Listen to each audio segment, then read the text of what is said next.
Grace is something you just do not deserve. It's receiving something there's no way you could ever imagine you would receive.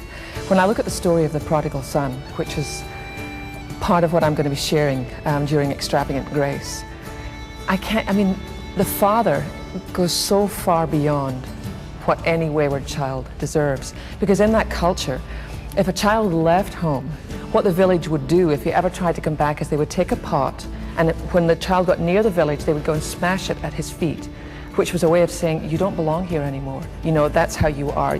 Your life here is broken. And so the story of the prodigal son, the fact that the father was watching and ran ahead to get to the boy before anybody else in the town could reach him, and throw his arms around him and welcome him home. Doesn't ask him, where have you been? What did you do with the money? Didn't ask him anything, just welcomed him home.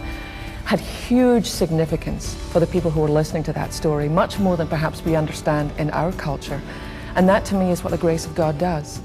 When we as the church would turn our backs and say to people, you know what, you blew it, or you need to clean up your act, the Father runs and throws his arms around people.